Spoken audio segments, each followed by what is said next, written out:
Welcome to our 18th episode of Child Sexual Abuse Prevention by Zena podcast. I'm your host, Zena Poncel.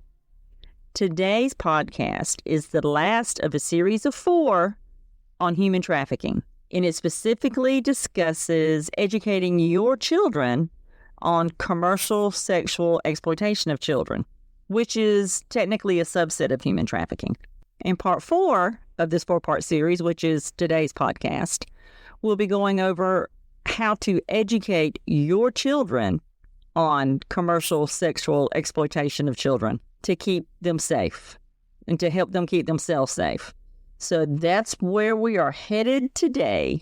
I highly encourage you to go back and listen to the previous podcast in this series of 4. I would like for you to go back and listen to all of the podcasts, but right now I'm focusing on the 4 podcasts in this 4-part series. Again, this is the 4th one of the 4-part series. So here we go.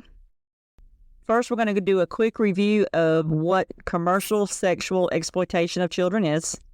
Then we'll go into traffickers, how they use different tactics to manipulate our children and to exploit them. And understanding these methods can help us as grown-ups and as parents to educate the kids and then protecting them from potential dangers. We will go over what proactive measures that parents can take to protect their kids from the dangers of commercial sexual exploitation and human traffickers. We'll also go over how to talk to your child. And then we'll be wrapping it up with some online, I'll provide you with some online links that you can go to and that the children can go to see some video clips, and to gather some fact sheets, some information on commercial sexual exploitation of children, the prevention of it. And there's several resources and programs out there for parents, and I'll provide you with that information verbally, as well as I will include those in the description, the written description for this podcast. Okay? So that's pretty much what we're going to be going over today, unless I toss in a few more things. So, okay, first thing, let's define commercial sexual exploitation of children for those that may have missed the previous podcast. Commercial sexual exploitation of children, also known as CSEC, C-S-E-C. So if you hear me refer to CSEC throughout the rest of this podcast, it's what I'm referring to. It's what I'm talking about is commercial sexual exploitation of children, okay? So basically, CSEC refers to a range of criminal activities and practices that involve the sexual abuse or exploitation of children for financial or other economic benefits. This exploitation can take various forms, including child prostitution, where that's the use of a child for sexual activities in exchange for money or other forms of payment, child pornography, the production, distribution, and consumption of images or videos depicting the sexual abuse or exploitation of children. Trafficking for sexual purposes, the recruitment, transportation, transfer, harboring, or receipt of children for the purpose of exploitation, which could include forced prostitution or other forms of sexual exploitation. And then there's sex tourism. That's when individuals travel to foreign countries to engage in sexual activities with children. Now, CSEC, it is a severe violation of children's rights and is recognized as a form of child abuse. It has devastating physical, psychological, and emotional effects on the victims. Efforts to combat CSEC include legislation, law enforcement, victim support services, public awareness campaigns, and international cooperation. Organizations like UNICEF, most of y'all have heard of that one, ECPAT, that's E-C-P-A-T, and that's the acronym for End Child Prostitution, Child Pornography, and Trafficking of Children for Sexual Purposes, okay, and then various government and non-government agencies, they work together to address and eradicate CSEC. The traffickers out there that are targeting your children have a variety of techniques they use to target your kids. And if one way doesn't work, they may easily try a different route. So understanding these methods can help you better educate your children and protect them from these dangers. One of the biggest strategies that's used is online grooming through social media and gaming platforms. Traffickers often use those platforms to befriend your children. They may create fake profiles. They might pretend to be your child's age or someone that they can trust. To think about the kids that literally walked out of their house to meet someone that they met online. And this is a part of online grooming. So building trust under online grooming, they spend time getting to know the child, often showing interest in their life and maybe some of the problems they may be having, creating a sense of friendship or even a romantic interest. Another form of online grooming is where they try to isolate the child away from their family and their friends. They encourage the child, hey, this is a special relationship we have on the internet between me and you, so let's don't tell anybody about it. They might encourage the child to keep their interaction secret. Okay, and like I said earlier, they'll try to work their child away from their family and friends. If you have a child that appears to be pulling away from family and friends, you might need to know what they're doing online. You need to know what they're doing online anyway. Okay, it's not that your child is doing something bad online. Often there's somebody on the other end of the internet trying to reel your child in like a fish, and they're good at it. And our kids are so vulnerable.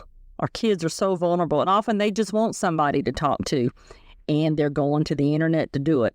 So online grooming is huge. Another strategy that traffickers use is emotional manipulation.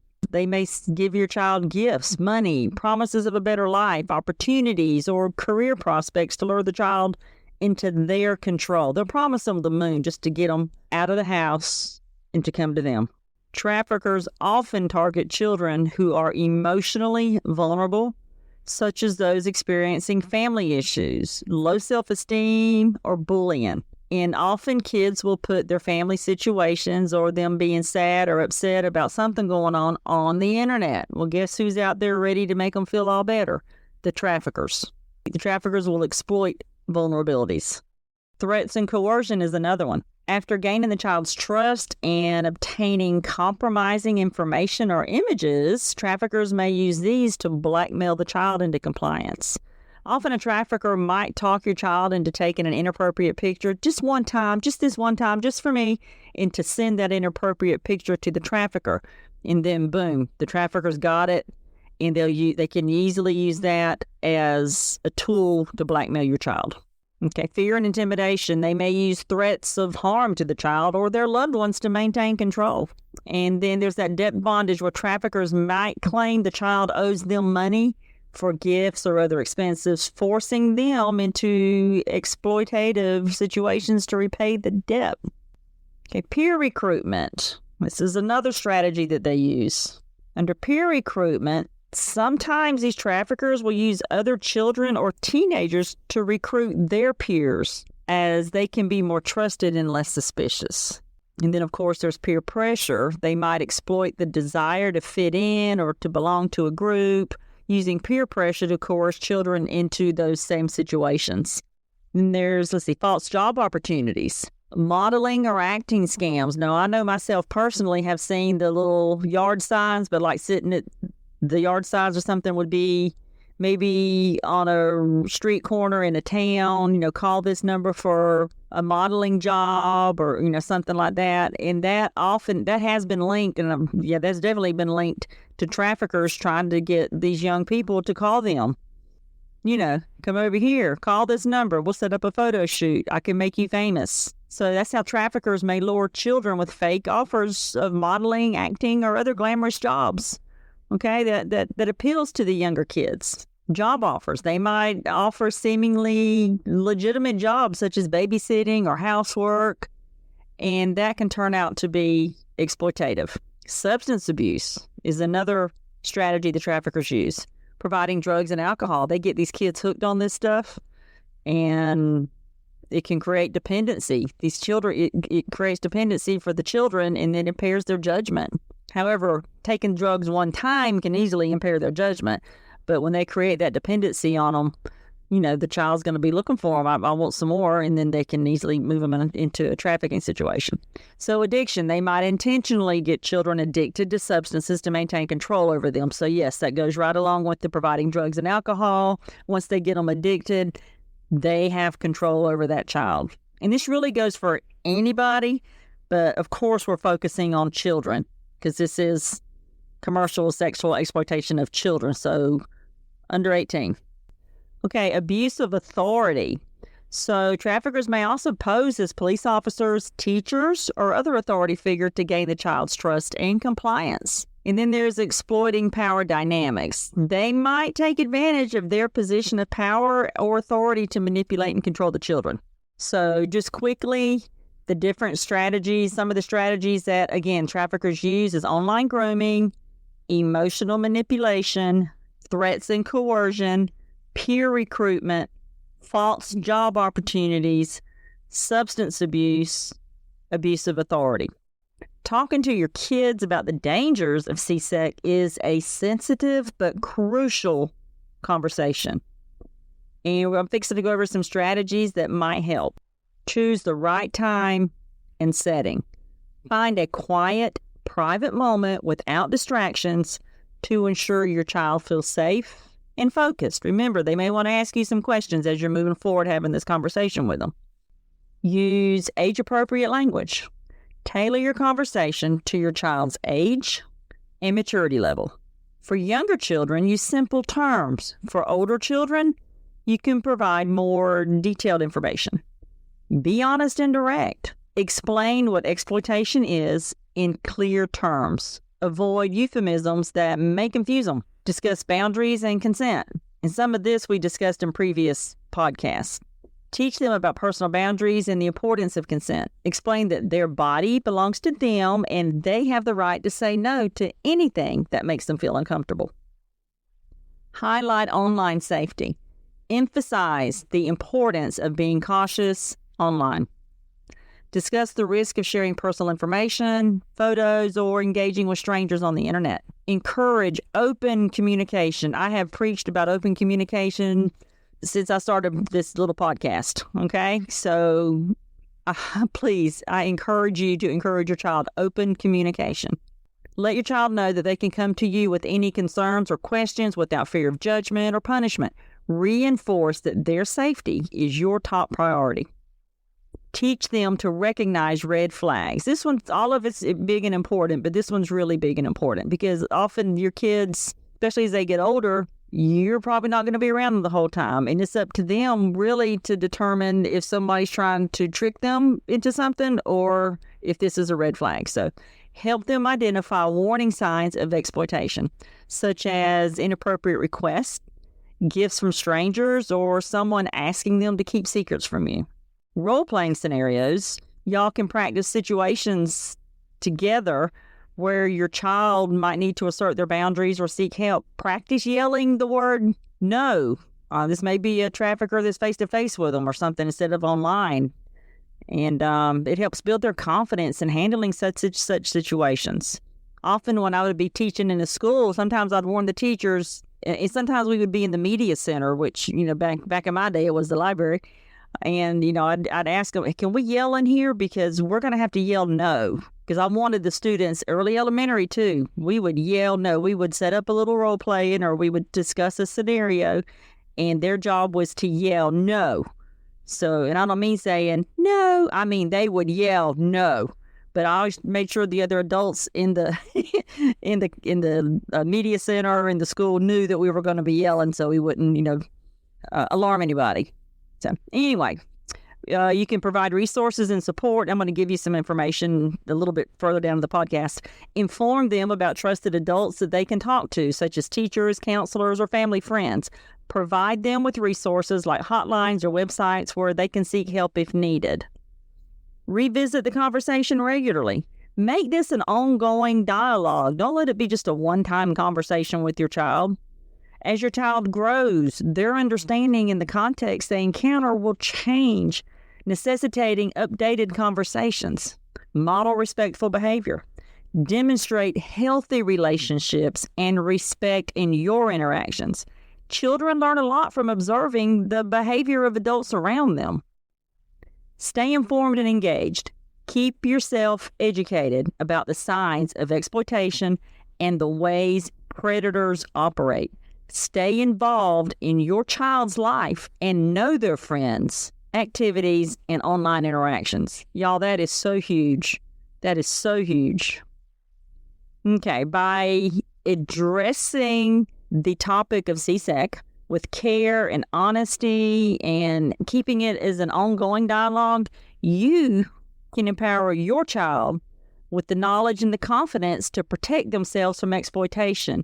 And you know what? I have run into other kids. Often I'd be, teaching in a classroom or something, and we'd be discussing this. And usually this was middle or high school kids, and they would share with me how maybe a friend of theirs ran and had a situation like this, and that they went with their friend to the school counselor or to the teacher or whomever. And, it's important, too, to know that they can help other people in these situations get to a safe adult if they're afraid to go along. So that's just something I want to toss out there. So we call them safety friends, by the way, or safe friends, safe buddies, whatever you want to call it. All right. So let's dig a little bit deeper here. How exactly do you explain to a child what exploitation is? So here's a way to approach it. This is like for the younger kids, ages 5 to 10. Okay, so here's an example. Exploitation is when someone uses another person to get something they want. It's like if someone takes something from you without asking because they think they can. Okay, so that's kind of simplifying the word exploitation for little people. Let's do an example as far as focusing on safety and boundaries. So here's your example. Like you're talking to a child, age 5 to 10. Some people might try to hurt others to make money. They might trick or force kids to do things that are not okay, like taking pictures or videos or doing things that should be private. This is wrong and not the child's fault. Now, if I were talking to my child, that last little piece right there, I would say, this is wrong and this would never be your fault. Okay, as far as for older children, ages, let's say 11 to 14, you can be more specific, explain clearly, and here's an example. We don't have to do it exactly like this, but this is just examples, okay? So I'm talking to an 11 to 14-year-old. Exploitation means taking advantage of someone in a way that harms them. Commercial sexual exploitation is when people use children to make money by doing inappropriate things with them or making them do things that should be private, like taking certain pictures or videos. Okay, so that's one way to speak to an 11 to 14-year-old about what exploitation is. Now, as far as talking to them about manipulation and force, here's an example. Sometimes people might trick or force kids to do these things. They might promise gifts, money, or say nice things to make them do it. Other times, they might scare kids into doing it. None of this is ever the child's fault. Okay? Y'all good? All right. Let's cruise on a little bit. So here's just some general points if you're talking to kids of any age, really. Always reassure them, okay? Here's an example of that. You should always tell me or another trusted adult if someone ever makes you feel uncomfortable or asks you to do something you don't want to do. It's our job to keep you safe. Okay, now that's reassuring them. Empower them. Your body belongs to you, and no one has the right to touch you or to make you do things that make you feel uncomfortable. Keep it open-ended, so let's move on to another example. Do you have any questions about this? It's okay to ask anything you're wondering about. Using this approach helps to ensure that children understand the seriousness of exploitation while feeling supported and protected. I want to toss this in as far as helping to educate your children.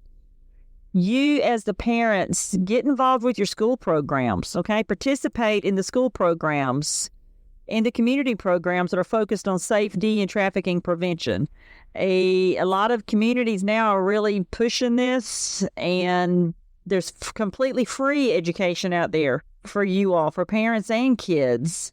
Also, advocate for education. Support and advocate for comprehensive education on exploitation and trafficking in your child's school. I know in my neck of the woods, in our state, a few years back, our governor signed a bill to have human trafficking taught to the children in the public schools. I believe it's starting with 6th grade.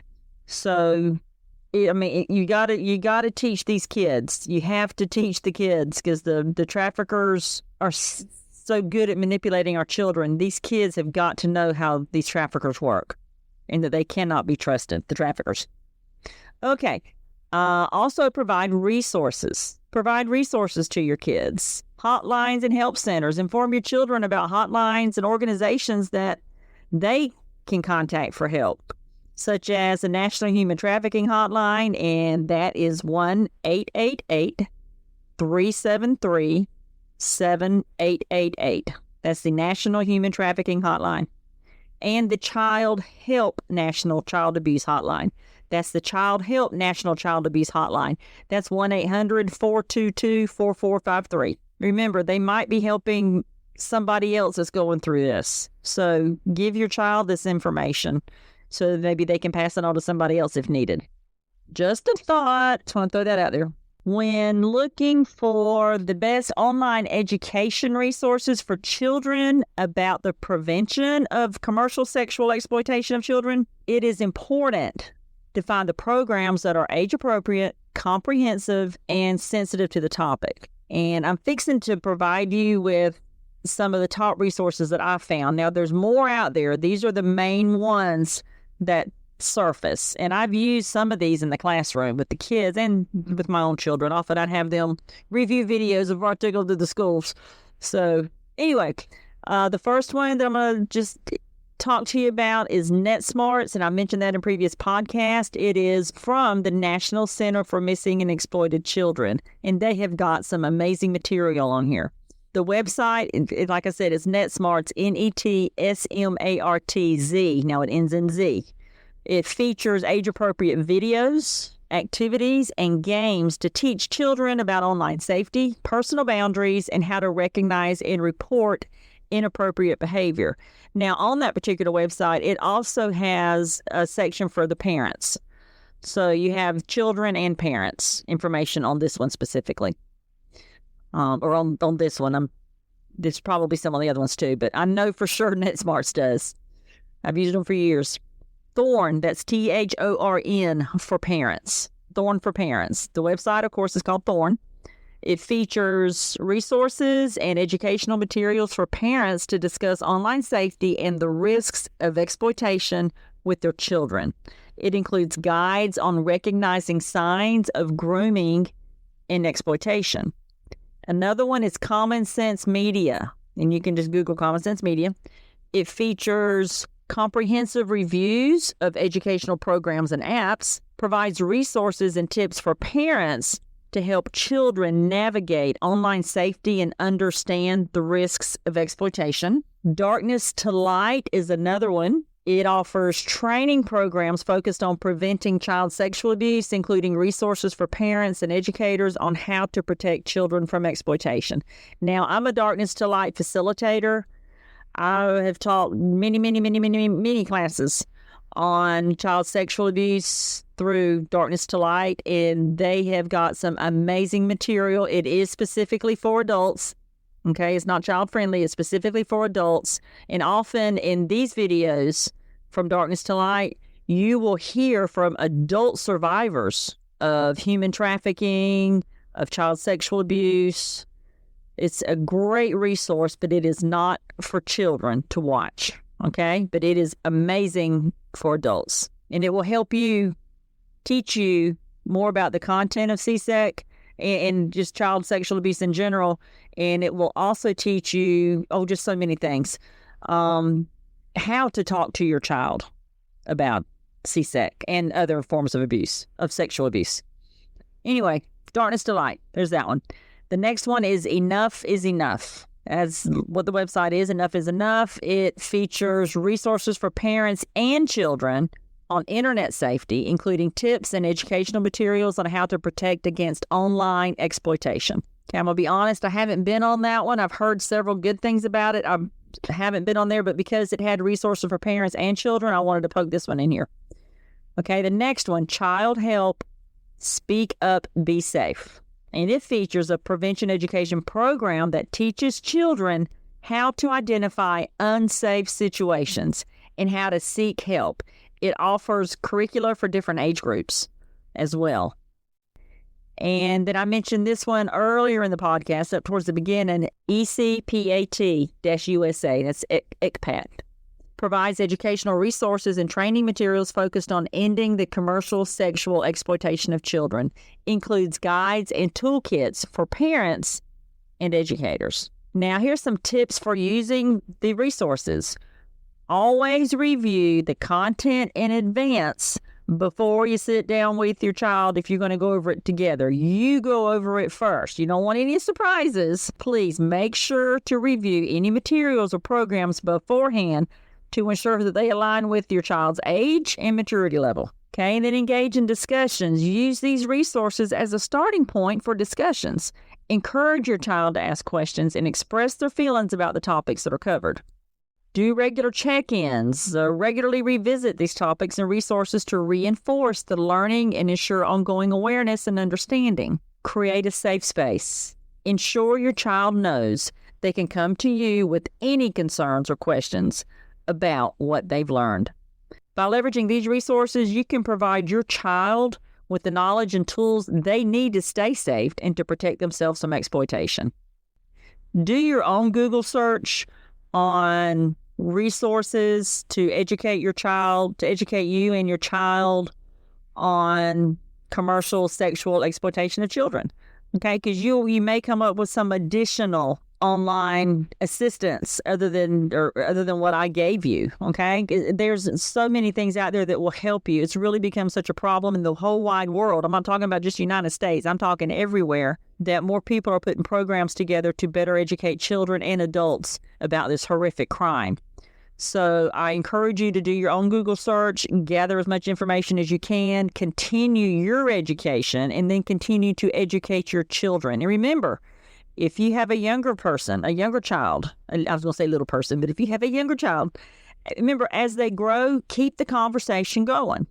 Because as they grow, they're online more, they're away from you more, they're interacting with other people more. Keep the conversation going, and that will help keep your child safe.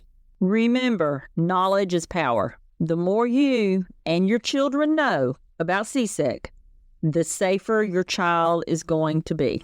The links that I mentioned earlier in the podcast, I will have them in the podcast description. Some are already in there because I mentioned them in previous podcasts, but I will have them definitely in this podcast description. If you have any questions or would like some additional information, just shoot me an email at csapreventionbyzena@gmail.com. And remember, whether you learn about child sexual abuse prevention from me or from someone else, just please learn it from somewhere.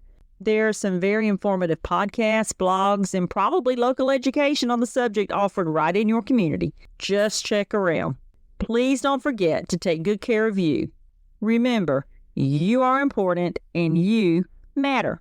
And of course, thanks for looking out for all those cool kids out there, from babies to tweens to teens. I'm looking forward to tossing some information your way next week.